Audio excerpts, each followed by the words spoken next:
Então, eu vou falar para vocês hoje o que é o Shabat, o que a Bíblia fala sobre o Shabat, o que a história fala sobre o Shabat e o que Jesus falou sobre o Shabat. Se ele é contra, a favor ou não, nós vamos falar dentro desses pontos.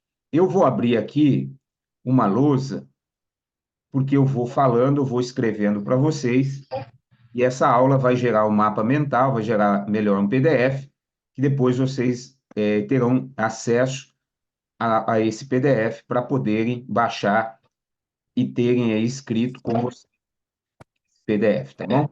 Então, deixa eu aqui compartilhar minha tela com vocês. Pronto. Eu vou estar aqui vendo vocês.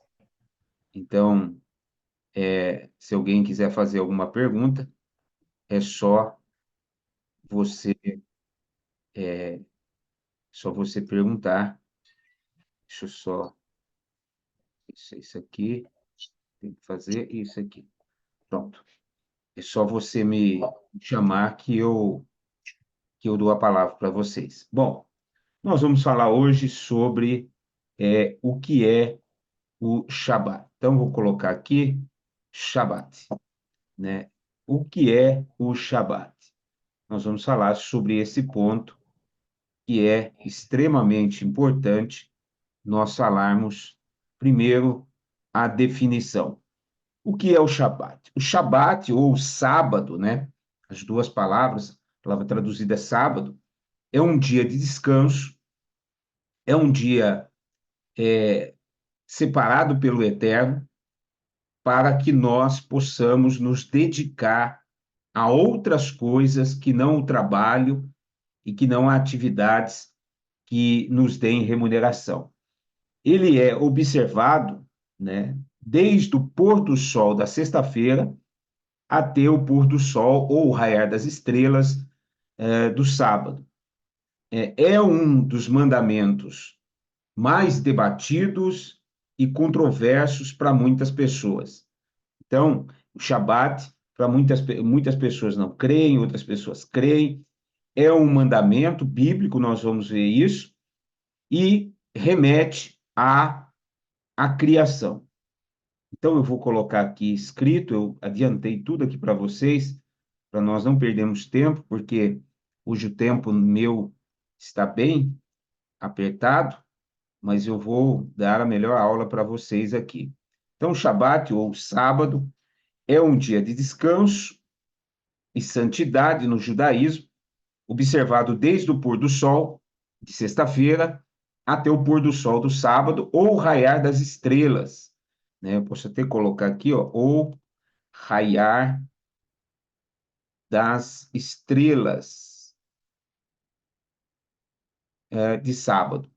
É um dos mandamentos mais importantes da Torá e simboliza tanto a criação do mundo por Deus em 6 dias, quanto a libertação dos israelitas da escravidão no Egito. A palavra Shabat em hebraico, ela é escrita dessa forma, que eu vou mostrar para vocês aqui. Pronto, escrita dessa forma, Shabat, e com essas 3 letras, a raiz da palavra Shabat, ela denota outras palavras também, e daí vem também a palavra sete, né? Shevá, que também vem da mesma raiz da palavra Shabat. Shabat é o sétimo dia, e a palavra sete em hebraico é Shevá, que é o sétimo dia. Quais são as referências bíblicas que nós temos? Quais são as referências bíblicas que nós temos? Então, nós podemos começar do início, né? Muito importante. Gênesis capítulo 1, desculpa, Gênesis capítulo 2, Gênesis 2, verso 2 e 3. No sétimo dia, já havia concluído a obra que realizara, e nesse dia, Shabat, nesse dia, descansou o Senhor. Abençoou Deus o sétimo dia e o santificou, e o santificou, porque ele descansou de toda a obra que realizara na criação. Então, pode ser que alguém pergunte, espera aí, Deus descansou? Deus não se cansa, como é que ele descansou?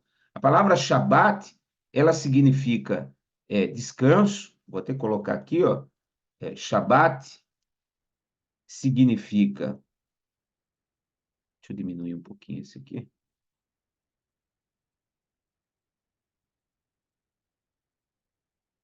Shabat significa descanso, mas também significa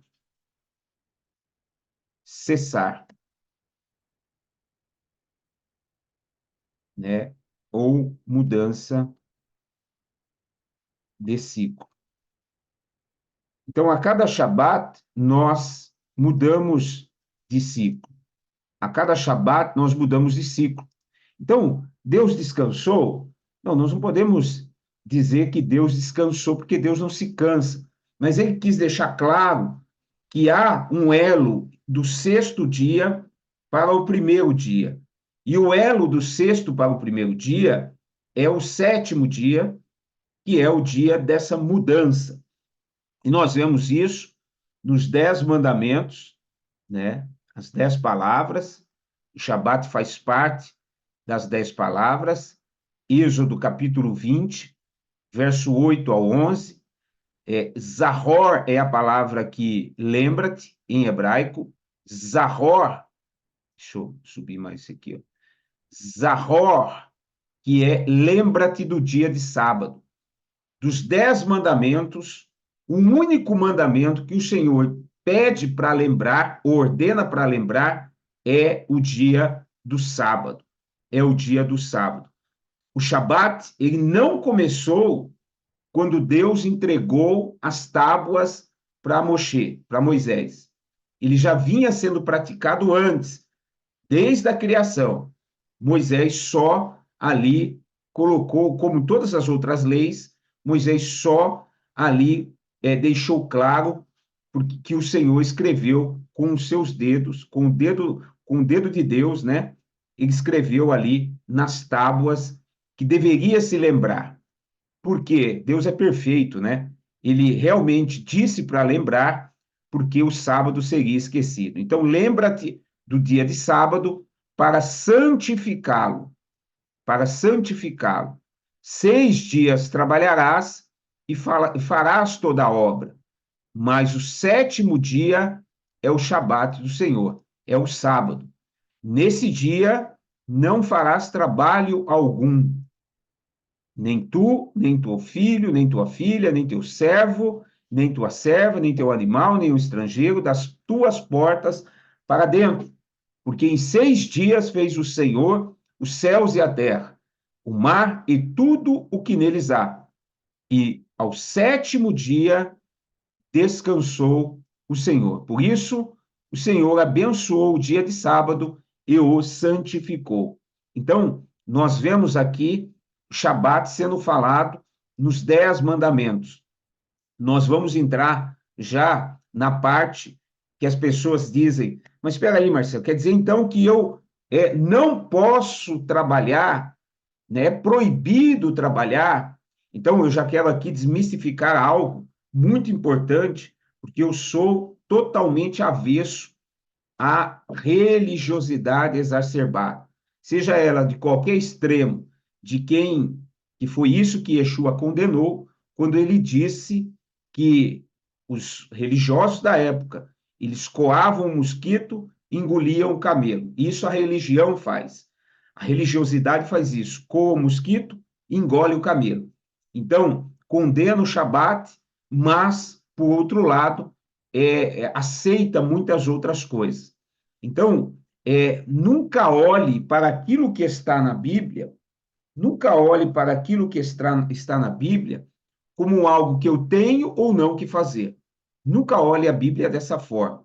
Ontem, na minha aula, eu disse que tudo deve ser feito com prazer, né? Tudo, o Salmo 1 diz que eu tenha prazer em meditar na palavra do Senhor de dia e de noite. Então, nós vemos aqui na palavra de Deus que nos 10 mandamentos está citando o Shabat. Outro texto que vai falar também do Shabat está em Levítico. Outro texto também que fala do Shabat está em Levítico. Levítico capítulo 23, verso 3. Trabalharás durante 6 dias, mas o sétimo dia é o sábado, de descanso solene. Esse sábado de descanso solene é uma assembleia sagrada.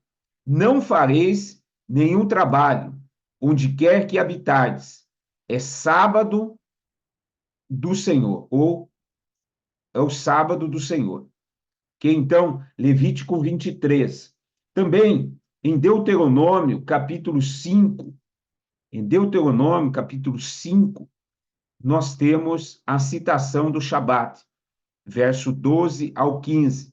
Guarda o dia de sábado para santificar, como ordenou o Senhor teu Deus. 6 dias trabalharás e farás toda a obra, toda a tua obra. Mas o sétimo dia é sábado do Senhor teu Deus. Nele não farás trabalho algum, nem tu, nem teu filho, nem tua filha, nem teu servo, nem tua serva, nem teu boi, nem teu jumento, nem teu animal, nem animal algum teu, nem o estrangeiro que está dentro das tuas portas, para que o teu servo e a tua serva descansem como tu. Te lembrarás de que foste servo na terra do Egito, e que o Senhor teu Deus tirou dali com mão poderosa e braço estendido, pelo que o Senhor teu Deus te ordenou que guardaste o dia de Shabat, o dia de sábado. Ou seja, o Shabat remete também ao povo quando saiu do Egito, porque quando eles estavam escravizados no Egito, eles não puderam no Egito praticar o Shabat. Por quê? Porque eles tinham que trabalhar 24 horas por dia e noite, eles trabalhavam. Então, aqui nesse texto nós vemos aqui, ó, e te lembrarás que te fosse servo na terra do Egito, ou seja, quando se separa, quando nós separamos o Shabat, nós estamos mostrando o quanto nós somos livres. E uma das coisas que eu sempre falo é que duas coisas nós temos que ter muita consciência nessa vida. A balança tem que estar sempre equilibrada, que é a balança. Em um prato está o dinheiro, ou os ganhos materiais, no outro prato está o tempo. Qualquer um dos dois que pesar mais, é necessário que você traga o equilíbrio. Se você lutar para ganhar muitos bens materiais e dinheiro, esse prato pesa e esse outro falta. Se você não se preocupar com isso e só ter tempo para tudo, esse prato pesa e esse outro falta, que vai faltar dinheiro para você. Então, o equilíbrio que o Senhor está dizendo, quando você separa o Shabat, você está mostrando que você não é mais escravo. Você está mostrando que você domina o seu tempo. Então, é uma questão falada aqui. Então, esses textos, né, falam no Primeiro Testamento, Gênesis ao Apocalipse, ou na Torá, mais precisamente, sobre o Shabat. Agora, o que é que fala no Novo Testamento, na Berrit Hadashah? O que é que está falando na Berrit Hadashah? Então, vamos pegar aqui alguns textos que muitas vezes as pessoas usam, né, do Novo Testamento, o que é que o Shabat no Novo Testamento. Quero apresentar aqui textos, por quê? Porque há muita dúvida nesse sentido, e eu quero apresentar textos para que você possa ter consciência do que a Bíblia fala. Então, Mateus, capítulo 12, verso 8, cita sobre o Shabat, que muitas pessoas confundem esse texto, que diz assim, Mateus 12, verso 8, porque o Filho do Homem, até do Shabat, é Senhor. Veja, e aí alguém vai dizer, olha, tá vendo? Está mostrando aqui que Yeshua, Jesus, ele é Senhor do Shabat. Ele é Senhor do sábado. E eu pergunto, e o que é que mudou? Até aqui não mudou nada. Está dizendo que ele é Senhor do Shabat e que ele cumpre o Shabat, e que ele pratica o Shabat, e que ele não invalida o Shabat. Marcos capítulo 2, verso 27 ao 28, Marcos capítulo 2, 27 ao 28 diz: E acrescentou: o Shabat foi feito por causa do homem, e não o homem por causa do Shabat. Assim, pois, o Filho do Homem é Senhor até do Shabat. Veja, aqui também muitas pessoas dizem, usam esse texto para dizer, está vendo aqui? Ele está dizendo que o Shabat foi feito por causa do homem. Sim, o Shabat foi feito por causa do homem. E não o homem por causa do Shabat. O que é que Yeshua está condenando aqui? Ele está condenando tornar a celebração maior do que o homem. É inverter a posição das coisas. A celebração não é maior do que o homem. O homem tem essa celebração exatamente para se preservar. Lucas capítulo 4, verso 16, também cita sobre o Shabat. Lucas 4, 16. Ele foi a Nazaré, onde havia sido criado, e no dia de sábado entrou na sinagoga, como era seu costume, e levantou-se para ler. Então veja, esses são textos que muitas pessoas eles não prestam atenção. Que Yeshua, no dia de sábado, no sábado, como era o seu costume, é bom observar aqui, ó, como era o seu costume, né, deixar muito claro essa parte, como era costume do Senhor, ele se levantou para ler. Ou seja, Professor, fala o versículo de novo, por favor, de Lucas, que eu perdi. tá na tela, vocês não estão vendo? Não, eu não. Ah, porque Deixa eu... eu tô na página errada, desculpa. Ah, tô vendo, obrigada. Ah, tá. Vocês Eu estão estava vendo? onde a gente se vê, todo mundo. Ah, estão vendo agora. Tá todo mundo vendo a Sim, tela, né? sim, sim, obrigada. Tá. Então, eu estou até colocando na tela para ficar mais fácil para vocês, né? Depois vocês vão ter esse PDF, tá? Tudo isso que eu estou escrevendo, vocês vão ter esse PDF para baixar, imprimir ou salvar no computador, tá bom? Gratuitamente. Então, Lucas 4,16 tá bem claro, né? Que ele ia na sinagoga como era o seu costume. Então, era costume de Yeshua no Shabat ir à sinagoga, fazer a leitura, ler a palavra do Eterno, estudar a palavra do Senhor, e isso desde a infância. A Bíblia mostra isso. Mais um texto aqui de Lucas 13. Lucas 13, verso do 10 ao 17. Certo sábado, olha aqui, ó, Shabat. Certo Shabat, Jesus estava ensinando numa das sinagogas. E ali estava uma mulher que tinha o espírito, né, deixa eu ir marcando aqui para você ver. Tinha uma mulher que tinha o espírito que a mantinha doente havia 18 anos. Ela andava encurvada, de forma que não podia de modo algum endireitar-se. Quando Jesus, peraí, quando Jesus viu, quando a viu, Jesus chamou-a à frente e lhe disse: Mulher, você está livre da sua doença. Então, lhe impôs as mãos e imediatamente ela endireitou-se e passou a louvar a Deus.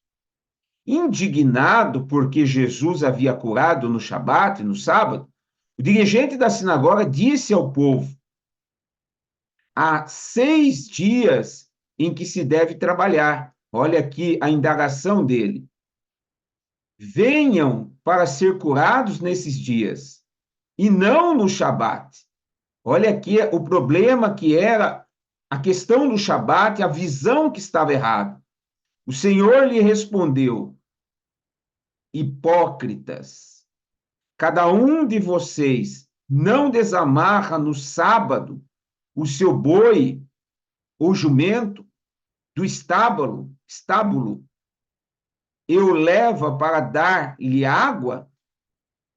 Então deveria esta mulher, uma filha de Abraão, a quem Satanás mantinha presa por 18 longos anos, não ser liberta no Shabat do que aprendia? Então, esse texto deixa muito claro a maneira errada que eles estavam observando o Shabat, a maneira religiosa que eles estavam observando o Shabat, a maneira distorcida, e é isso que tem que ficar claro. E quando eu apresentar os argumentos históricos, vocês vão ter mais clareza ainda sobre essa questão do Shabat. Por quê? Porque o que Jesus condenou foi a religiosidade no Shabat. Ou seja, você vai deixar morrer o seu animal, você vai deixar morrer uma pessoa, você vai salvar o seu animal e vai deixar morrer uma pessoa por causa do Shabat? O Shabat foi feito para o homem, não o contrário. Então, quando você olha dessa maneira, você começa a entender melhor o que Yeshua estava ensinando. Mais um texto aqui, ó, Lucas 23:56. Nossa, Marcelo, quanto texto bíblico, exatamente, para nós termos clareza de um assunto que é muito combatido. Então voltaram e prepararam especiarias e perfumes, e no Shabat descansaram conforme o mandamento. E no Shabat descansaram conforme o mandamento. Mas espera aí, mas Jesus veio e não aboliu o Shabat? E o que é que está escrito aqui? E no Shabat descansaram conforme o mandamento. Então, está claro aqui no texto, mas vamos mais um. Atos, capítulo 13, verso 14. Atos 13, verso 14 e 15. De Pergue prosseguiram até Antioquia. Perseguiu até Antioquia da Psídia, no Shabat, no sábado. E entraram na sinagoga e se assentaram.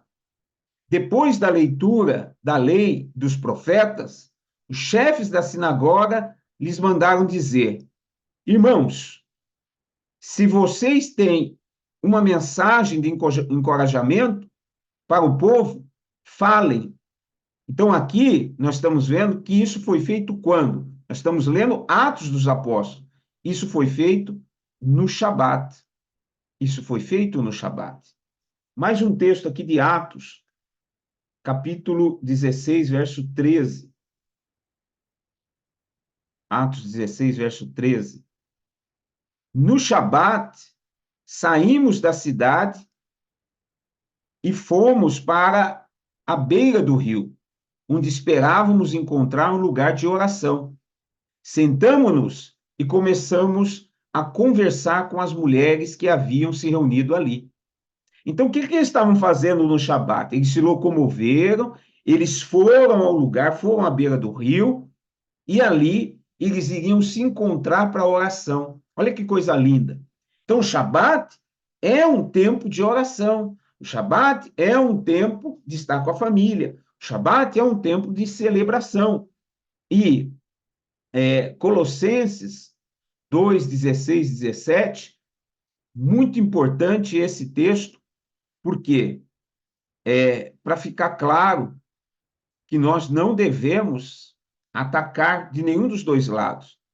Portanto, não permitam que ninguém os julgue pelo que vocês comem ou bebem, ou com relação a alguma festividade religiosa, né? No caso, o Shabat, ou celebração das luas novas, ou dos dias de sábado. Os dias de Shabat. Isso está lá em Colossenses. Paulo escreveu isso. Ou seja, que ninguém te julgue por causa de praticar o Shabat. E aí ele continua, essas coisas são sombras do que haveria de vir. A realidade, porém, encontra-se em Cristo, no Mashiach. Mas aí eu pergunto, eu estava até refletindo quando as pessoas dizem sobre a sombra. Existe alguém que consegue se desvencilhar da sombra? Onde há sombra, existe a realidade. A sombra existirá junto com a realidade. Eles nunca se dissociam. Só não há sombra onde não há luz. Porque onde há luz, haverá sombra. A sombra e a realidade sempre andarão juntas. Nunca vai ser invalidada, arrancada, tirada. Aí você pode pensar o quê? Marcelo, mas todos esses textos, no Primeiro Testamento, no Segundo Testamento, textos que, olhando sem os óculos da religião, sem a questão de você bandear nem pela religião judaica, nem por outras religiões cristãs ou advindas do cristianismo, nem por outros pensamentos, você praticar o Shabat como uma visão de descanso espiritual e uma visão de comunhão com a família, com os irmãos, para que você tenha um tempo especial para o Senhor, para que haja uma mudança de ciclo. Você deve se perguntar, mas de onde tiraram essa ideia? De onde veio esse pensamento de que é errado celebrar o Shabat? E é até pecado, muitas pessoas acreditam ser pecado celebrar o Shabat. Muitas pessoas têm medo. Nossa, mas se eu celebrar o Shabat, eu não vou estar pisando no sangue de Jesus, eu não vou estar invalidando. E eu respeito todo mundo. Eu respeito quem crê e pratica o Shabat, eu respeito quem não crê e não pratica o Shabat. Mas eu estou aqui para ensinar, eu estou aqui para falar para vocês, né, quais são os argumentos bíblicos, históricos, o que é falado. Então, essa narrativa, a construção do medo contra o Shabat, essa foi uma construção feita ao longo dos tempos. Então, quando você analisa a história e pega os éditos, que são decretos que foram promulgados, que foram lançados em períodos da história, eu vou pegar aqui até antes do século IV, para você entender, né? No século II, tem o Édito de Antíoco Epifânio, que esse aqui, inclusive, ele marca uma festa bíblica. Então, deixa eu só separar aqui, ó. Vou colocar aqui os éditos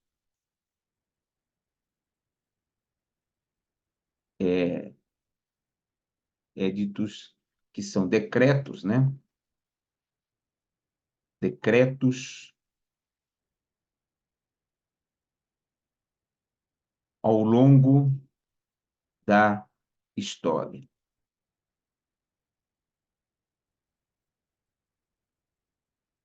Contra o Shabat. Então, vamos lá.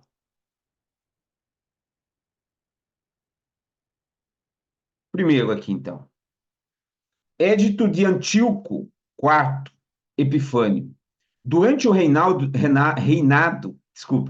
de Antíoco Epifânio IV, aí no século II, antes de Yeshua, o rei Seleucida da Síria, foram emitidos decretos que proibiam a observância do Shabat. Isso fazia parte de uma campanha ampla de helenização. O que é helenização, Marcelo?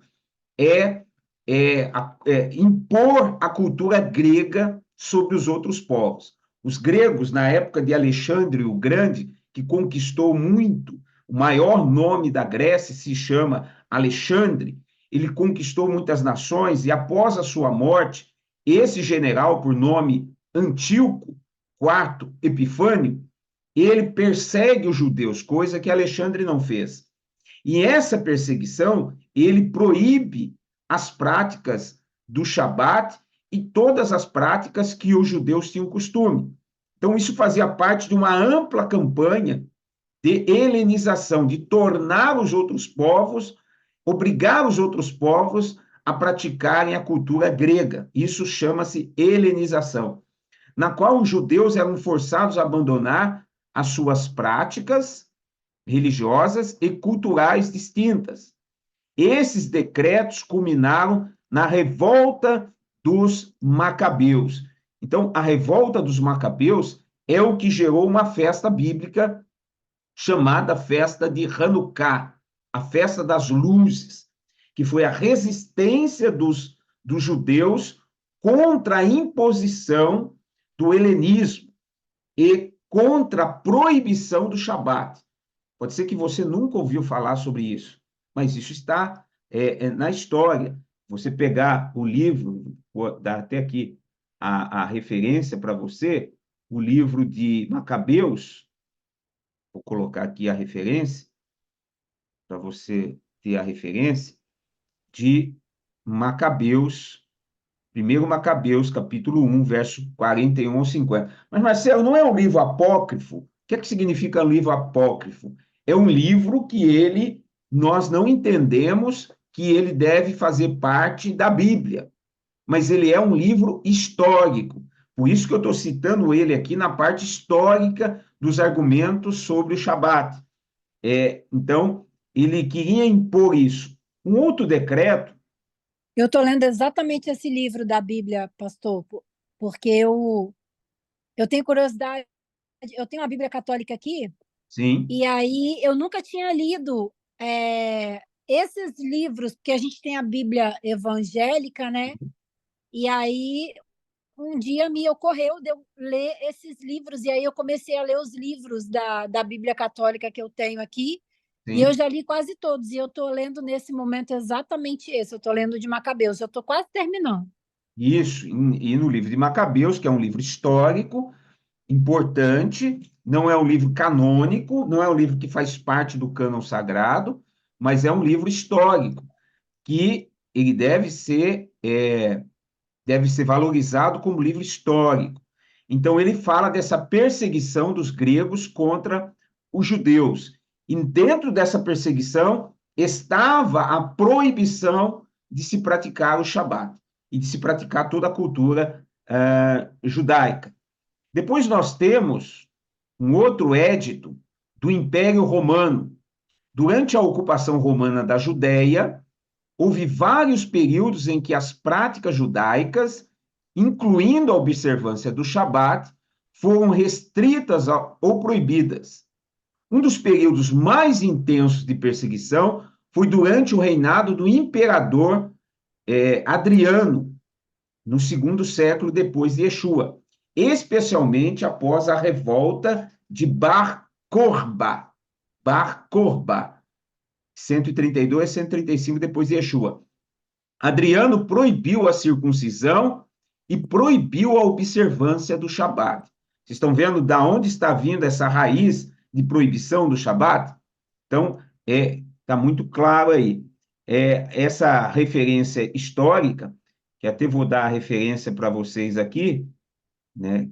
Eu não estou falando coisa da minha cabeça, mas de acordo com a obra de Eusébio de Cesareia, História Eclesiástica, né? E outros relatos históricos. Adriano emitiu decretos proibindo práticas judaicas após a revolta de Bar Kokhba. Mais um decreto aqui que eu vou passar para vocês. É importante você saber sobre isso, sobre o Shabat. O período visigótico na Espanha.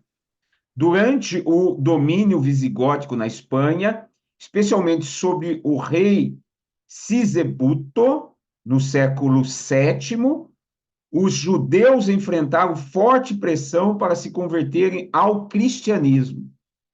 Vários concílios da igreja, como o Quarto Concílio de Toledo, em 633, implementaram medidas contra a observância do Shabat e outras práticas judaicas. Então, aqui também você vê a grande perseguição que havia para converter os judeus ao cristianismo e fazer com que eles abandonassem toda a prática judaica.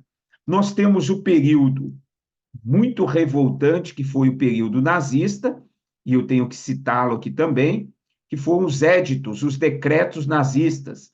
Durante o regime nazista, na Alemanha, os judeus foram sistematicamente perseguidos e suas práticas religiosas, incluindo a observância do Shabat, foram severamente restringidas.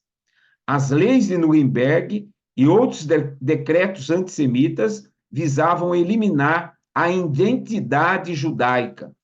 Eliminar a identidade judaica. É isso que se busca com esses decretos e essas proibições.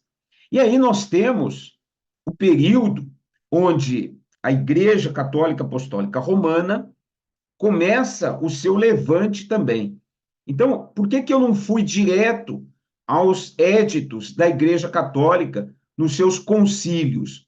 Porque nós temos que entender que isso não nasceu agora, isso não nasceu no quarto século, a perseguição e a proibição contra o Shabat. Isso vem ao longo dos tempos, como tantas outras coisas não surgem do nada. Hitler não saiu do nada querendo matar os judeus. O Hamas não saiu do nada querendo destruir os judeus. Não, isso vem desde os tempos bíblicos até os dias de hoje. Então, vamos observar aqui os concílios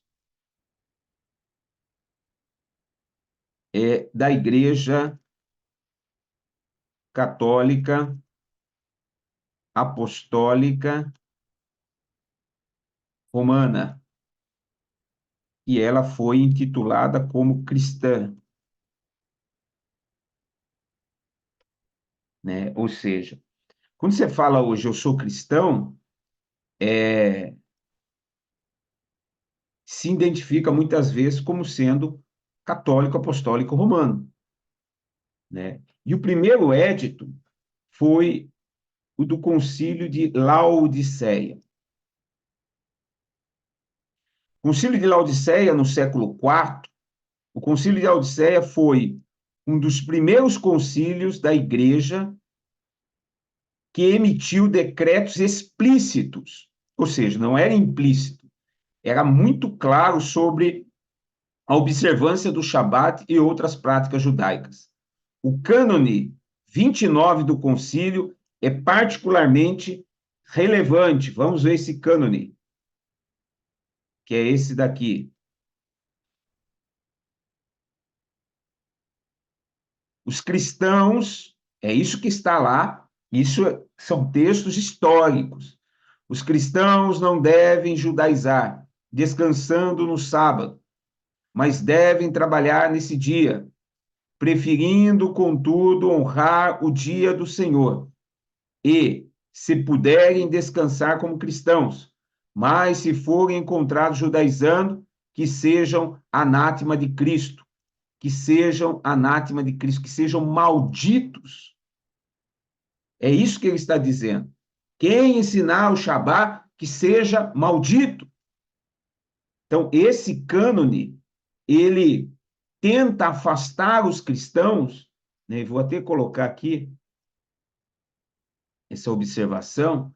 Esse cânone reflete a tentativa de afastar os cristãos das práticas judaicas, incluindo a observância do Shabat, e enfatizar a observância do domingo como dia de descanso e adoração cristã.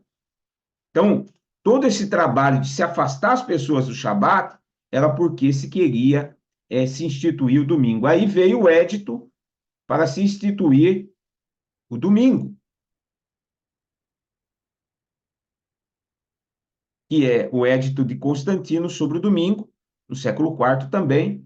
Embora não fosse diretamente um edito contra o Shabat, o decreto de Constantino, que tornou o domingo um dia oficial de descanso do Império Romano, teve um impacto significativo na prática do Shabat entre os cristãos.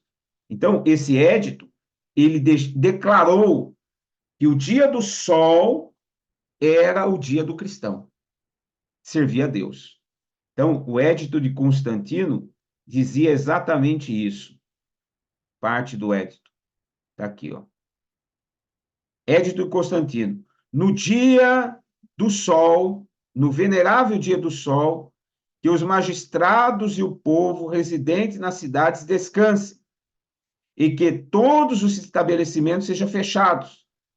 No campo, contudo, as pessoas engajadas na agricultura podem livremente e legalmente continuar suas tarefas, pois muitas vezes acontece que outro dia não é tão adequado para a colheita de grãos ou para o plantio de videiras, de modo que, negligenciando o momento adequado para tais operações, a generosidade do céu seja perdida. Então, aqui, Constantino deixa claro que o dia de se servir ao Senhor seria o domingo e não o Shabat. Então, você vê todo o trabalhar para tirar da mente das pessoas aquilo que a Bíblia diz. E aí nós chegamos em uma questão, que é: Yeshua aboliu o Shabat? Yeshua acabou com o Shabat? Não existe mais Shabat? Então nós vamos para a Bíblia, Mateus 5, do 17 ao 19. Mateus 5, do 17 ao 19. Olha o que ele diz. Minha internet está estável. Não pensem que vim abolir a lei e os profetas. Não vim abolir, mas cumprir. E cumprir não significa abolir, extinguir, não precisa fazer mais. Quando você cumpre o seu dia de trabalho, você volta no outro dia. Cumprir não significa terminar.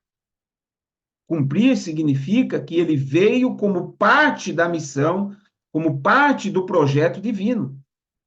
Digo-lhes a verdade, enquanto existirem céus e terra, de forma alguma desaparecerá a lei. E a menor letra, o menor traço, até que tudo se cumpra. Todo aquele que desobedecer um desses mandamentos, ainda que menores, e ensinar os outros a fazerem o mesmo, será chamado menor no reino dos céus. Mas aquele que praticar e ensinar esses mandamentos será chamado grande no reino dos céus. Então, é o próprio Jesus, é o próprio Yeshua que diz: não se deve ensinar outros mandamentos, deve-se praticar esses mandamentos. Mateus capítulo 28, verso 20, ele diz o quê? Ensinando-vos a guardar todas as coisas que vos tenho mandado. E eis que estou convosco todos os dias até a consumação dos séculos, ensinando-vos a guardar todas as coisas que vos tenho mandado. Então foi isso que ele disse. Ensinando a guardar o quê? A Torá do Senhor, a palavra de Deus. E 1 João capítulo 3, verso 4, 1 João capítulo 3, verso 4, vai dizer: todo aquele que pratica o pecado transgride a Torá. De fato, o pecado é a transgressão da Torá. Então, se eu elimino e digo: olha, de Gênesis a Malaquias é só uma sombra, não serve para nada, é só uma sombra, então não há mais pecado. Então ninguém mais vai pecar. Não, o que vale são algumas coisas, mas quem vai definir quais são as coisas que valem? Então, nós temos que ter essa clareza. Alguém levantou a mão? Márcia, pode falar. Professora, Tenho uma dúvida aqui, que é o seguinte: é, quem não cumpre o Shabat, não observa o sábado, peca, Isso, muito boa está pergunta. em pecado? Muito boa pergunta. E nisso eu quero até ressaltar com mais um texto, Romanos 6,14, que é o último texto que eu ia apresentar aqui, que é: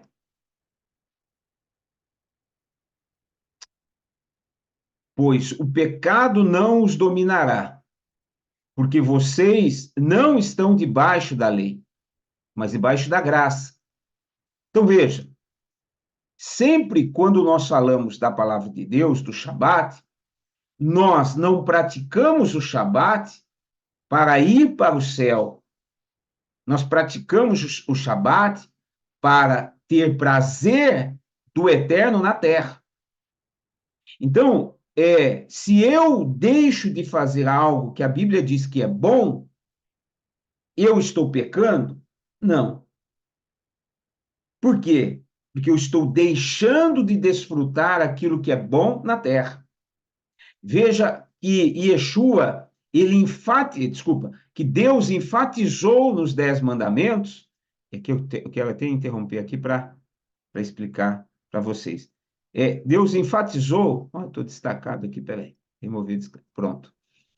Deus enfatizou nos 10 mandamentos, procura nos 10 mandamentos lá, você vai ver que a única coisa que o Senhor diz que deveria ser feito é honrar o pai e a mãe, com relação ao próximo. As outras coisas ele vai deixar claro que não se deve fazer. Não faça isso, não faça isso, não faça isso, não faça isso, não faça isso contra o seu próximo. Então, essa pergunta, Márcia, ela colabora na mesma linha de pergunta quando alguém diz: se eu comer carne de porco, eu estou pecando? Né? Se eu comer carne de porco, estou pecando? E a resposta é não, você não está pecando.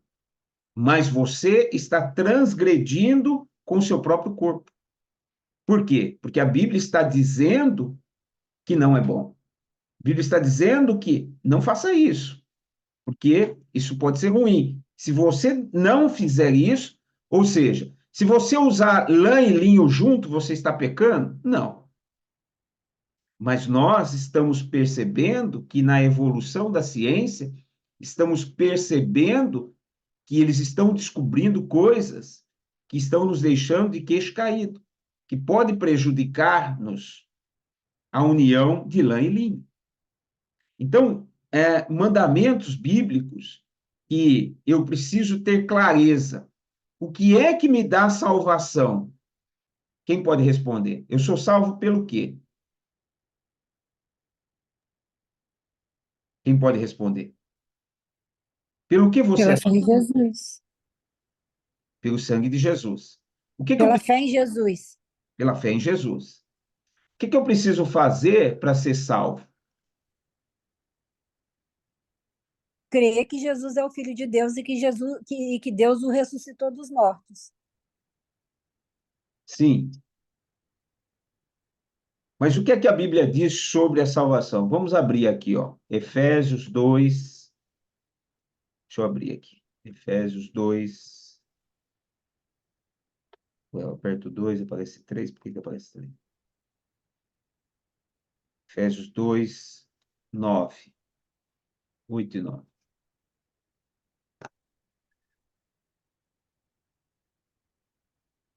Professor, completando a pergunta da Márcia, Sim, ela perguntou assim: se a pessoa não cumprir o Shabá, ela não está pecando.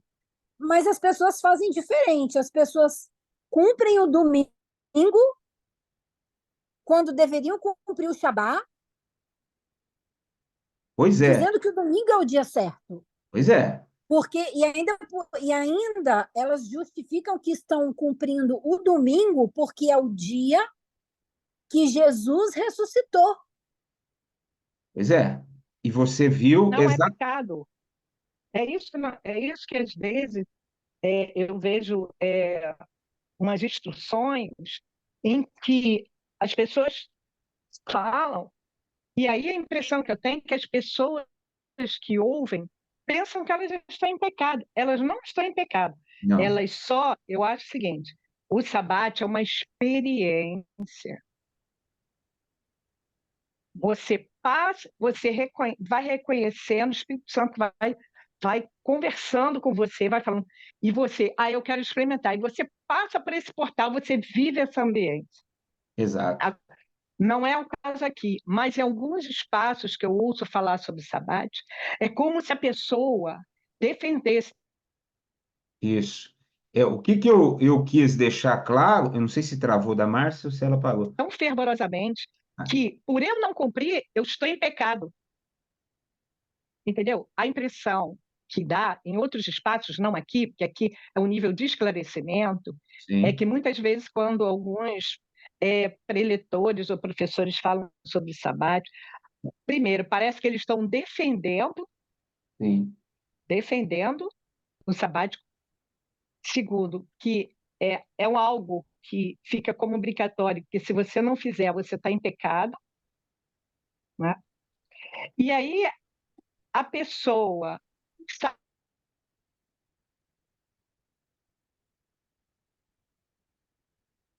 sai como se tivesse livre-arbítrio, tendo de escolher. Olha que é domingo, ela quer saber.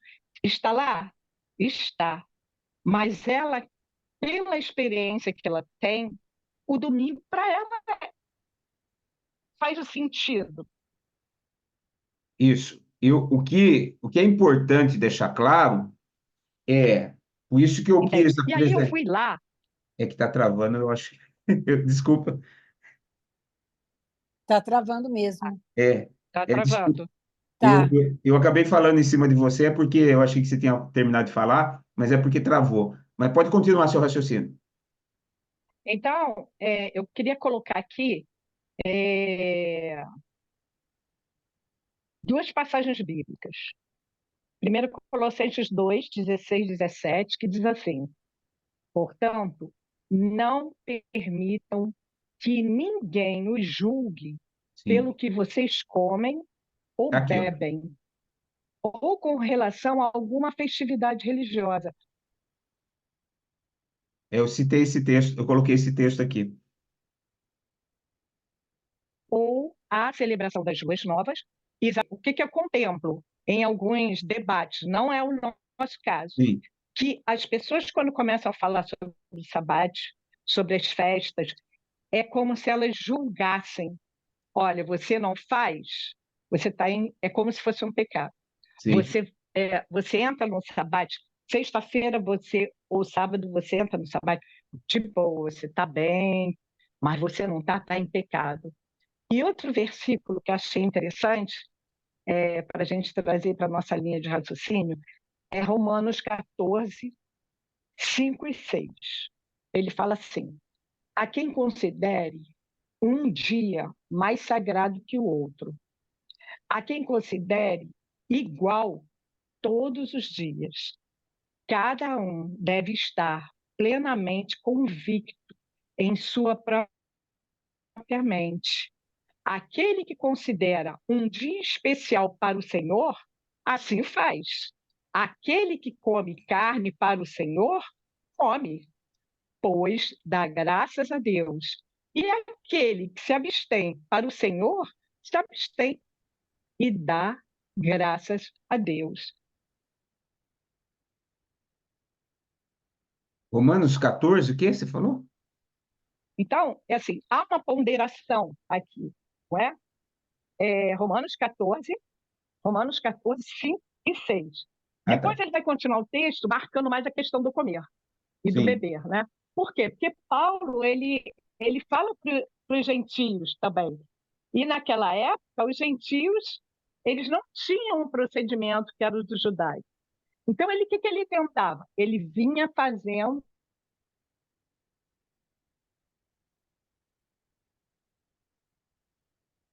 a conciliação, a costura, para que não o julgasse, porque não estaria atraindo para o Cristo, né? Então, é, ele vai ponderando. E eu vejo a mesma coisa hoje. Às vezes, eu estou em grupos que eu fico vendo, eu falo assim, peraí, aquela pessoa está julgando, ou ela está se deleitando em me dizer como é estar no sabático, como é que é a experiência dela, que eu também quero experimentar, Sim, entende? Porque é uma experiência de cada um, sim, né? Tem pessoas que eu encontro na igreja no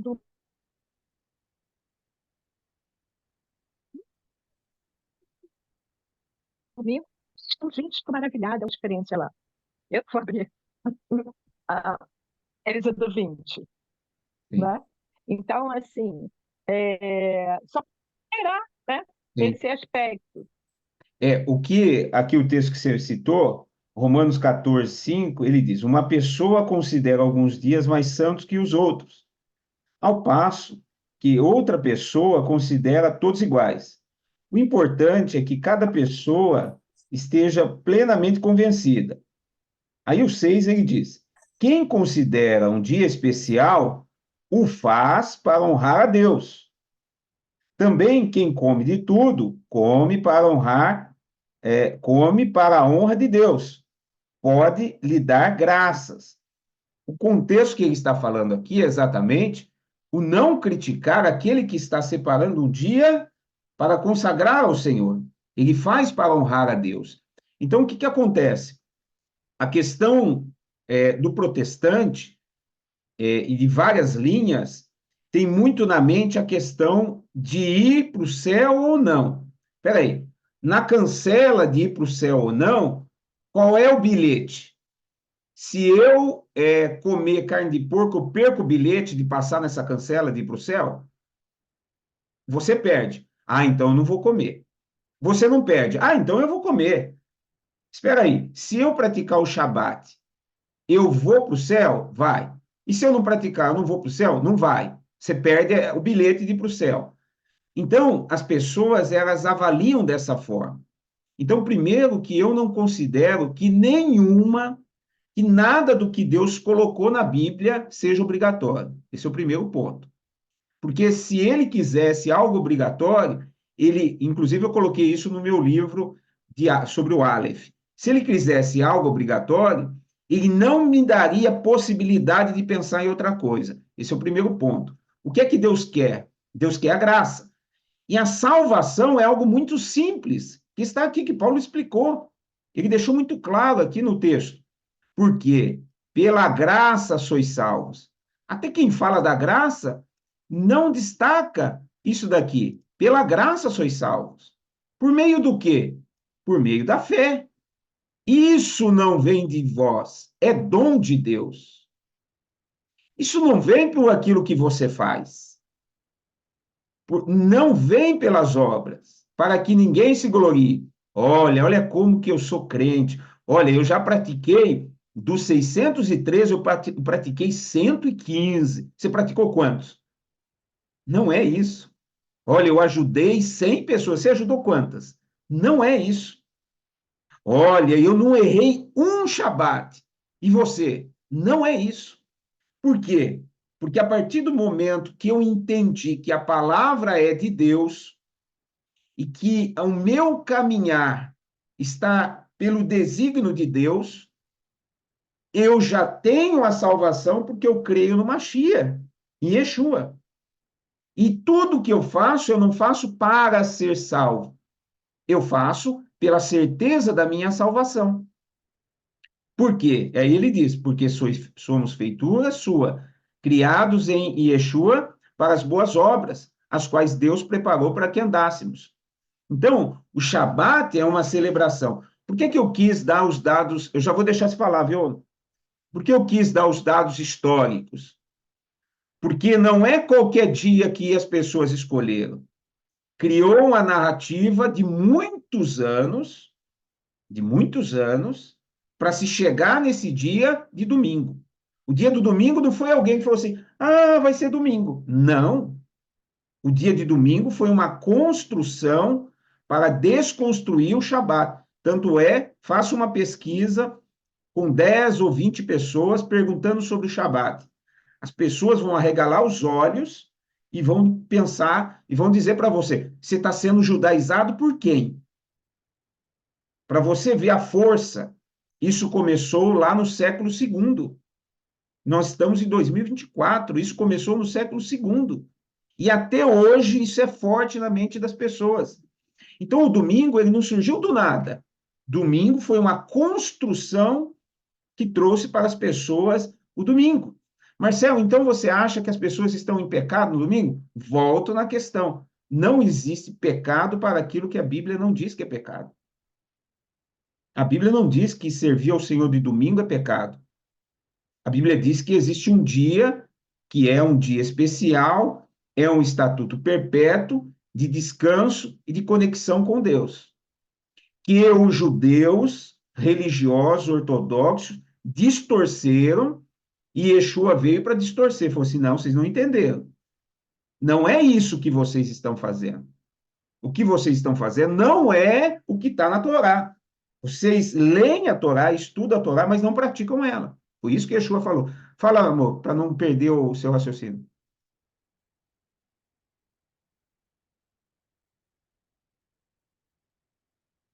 Carol? Ah, você me chamou agora? Não, o Gabriela. Não, então, eu gostei do que a Márcia falou e eu queria acrescentar que realmente o Shabat é uma experiência. É algo que não é por convencimento humano. Eu já me Exato. convenci que o Shabat é algo que vem pelo Espírito.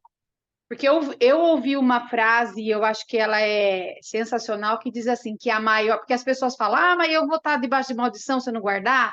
Ah, mas se eu não fizer isso, como a gente estava falando, né? Eu não vou para o céu, eu vou para o inferno, é questão de salvação.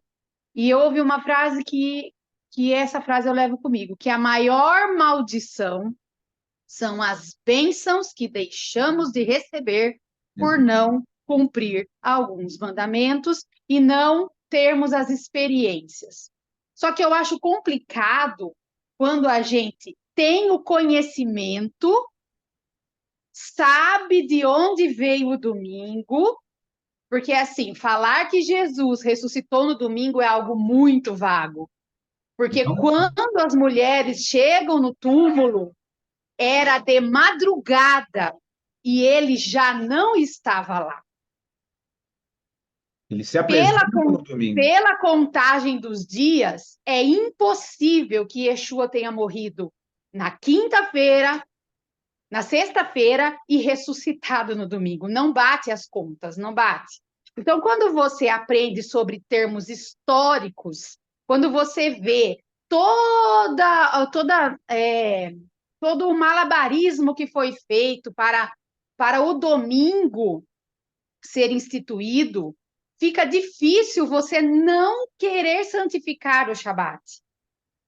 A partir do momento que você tem o conhecimento, as pessoas continuam a santificar o domingo porque elas não têm conhecimento. Porque a partir do momento que você tem conhecimento histórico, porque tem documentos históricos, fica difícil você não querer ter essa experiência. Esse é o meu ponto a partir do momento que eu tive o conhecimento. Porque por outras fontes, Yeshua ressuscitou no Shabat. Ele não ressuscitou no domingo. Por outras fontes, inclusive fontes históricas, né, Marcelo? Vou Sim, chamar de sim, Marcelo. Por sim. quê? Porque, assim, quando na Bíblia fala que era o dia da preparação, é o dia anterior ainda à festa. Sim. Porque se deixava um dia para preparar, por isso que foi tudo às pressas para colocar Yeshua no túmulo, porque já estava perto da preparação. Então, assim, algumas coisas, alguns termos históricos, assim, é incontestável, gente. A Bíblia, ela diz claramente que o dia para santificar é o sétimo. É o É, sétimo. e uma Então, questão, essa é só o adendo que eu gostaria de colocar. O e uma, Shabat realmente é uma experiência, E a gente, quando obtém o conhecimento, nós somos impelidos pelo Ruach HaKodesh, pelo Espírito Santo, a praticar e não deixar mais de receber as bênçãos advindas. Porque, gente, tem uma promessa. Em Isaías tem uma promessa para o estrangeiro que pratica o Shabat. Aquele que não é israelita, não é judeu, mas mesmo assim ele pratica o Shabat, que é o versículo que a gente lê, né? Todo Shabat, que Sim, é o Isaías 57, né? sim. Então, a maior maldição são as bênçãos que deixamos de receber por não praticar a palavra de Deus. E uma questão, já passo a palavra, Márcia, e uma questão que eu sempre digo, por que você faz o que você faz? Por que que você faz isso? Todo comportamento existe uma raiz. Então, algo que eu sempre digo, você quer entender por que aquela pessoa faz aquilo, procura na raiz. Então, quando nós vamos na raiz das atitudes, do que é feito, por que que o brasileiro ele tem o pensamento fechado para a riqueza material, por exemplo? Porque se você consultar 10 brasileiros, você vai ver que 8 vão falar contra a riqueza. Se você consultar nas igrejas, você vai ver que o pensamento das pessoas são contra a riqueza material. Por quê? Isso não veio do nada. Isso tem uma raiz. Porque nós fomos colonizados pelos católicos apostólicos romanos, que trouxeram voto de pobreza pelas mãos de Manuel de Nóbrega, que veio se espalhando toda a cultura de que tudo aquilo que você tem materialmente impede o seu relacionamento com Deus. Então, tudo tem uma raiz. O domingo não surgiu do nada. E hoje, se você abrir a internet no sábado, no domingo, você vai ver vários posts e vários líderes falando: hoje é o dia do Senhor, hein? Não fique em casa no dia do Senhor. E nós vemos, isso que eu li para vocês da história, não é algo que alguém colocou lá na internet. Isso está nos anais da história, que é o dia de celebração do sol. E que para competir com o Shabat, ele teve que suplantar o Shabat. Então, isso é notório, isso é claro. Pode falar, Márcia.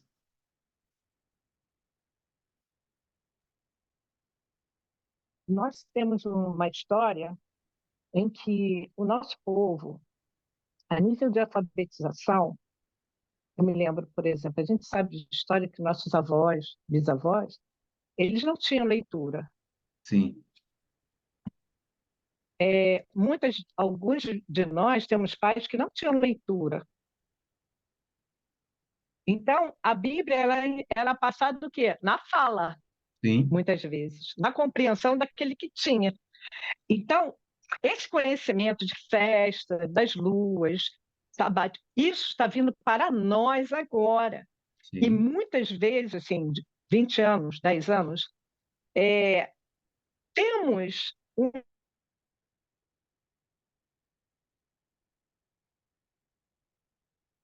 encontro com essa verdade, experimentamos as pessoas. Ah, você, você entende, o que você entende de sabat? Eu falo para ela, olha, eu tenho a minha experiência, faça a sua, experimente. Isso, isso. Por quê? Porque senão a gente vai ficar tentando convencer protestantes Sim, a se converter a sabat. E não é isso. sim. Não é? E outra coisa, a Bíblia judaica completa, ela não tem apócrifos. Não. Não. A Bíblia é a Bíblia. A Bíblia não tem os livros apócrifos. Sim, Né? Então, o que nós temos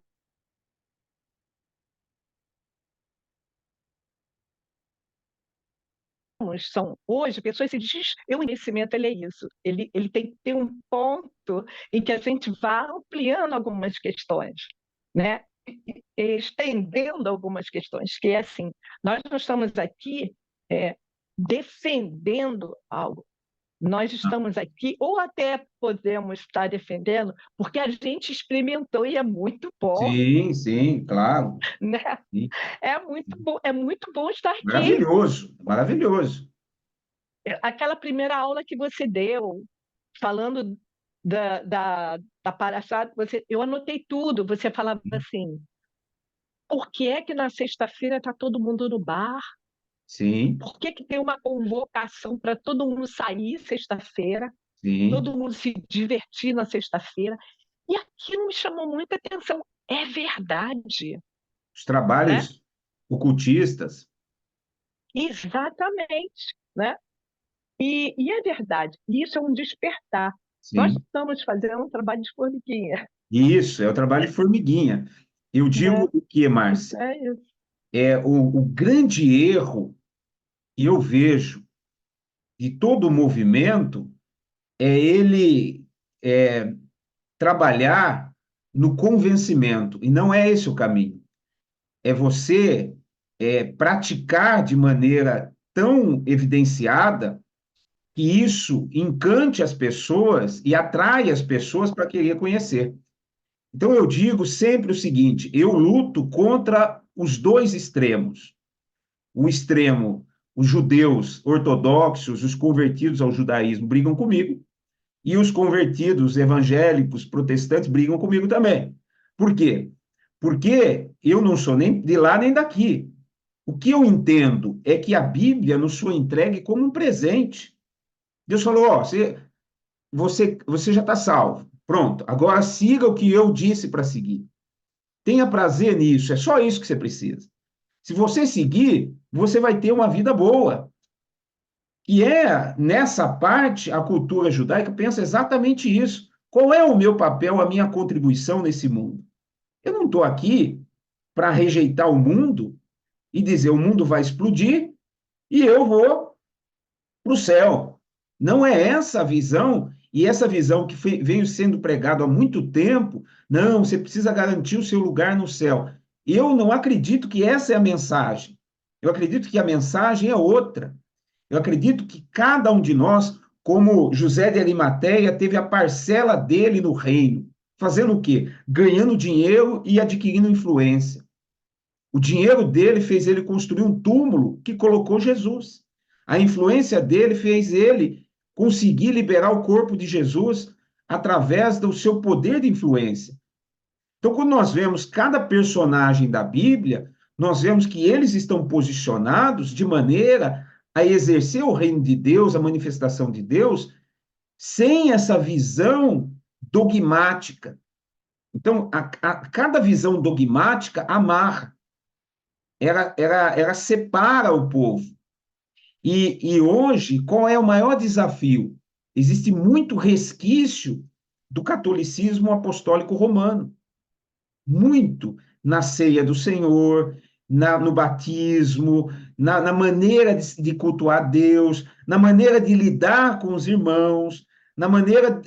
Por quê? Porque o pensamento capitalista, de crescimento, de disputa, tudo isso se envolveu no meio da igreja e se perdeu um pouco qual é o propósito. O propósito é nós vivermos a palavra de Deus com abundância e sentirmos isso que você acabou de falar. Poxa, eu sei que é um conflito, mas eu me sinto muito bem praticando.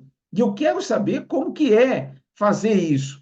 E é exatamente esse papel nosso aqui de formiguinha mesmo, de despertando cada um. Pode falar, amor. Realmente, estava mastigando aqui, gente, desculpa. Realmente, é um trabalho de formiguinha, Márcia. Só que você vê que é interessante,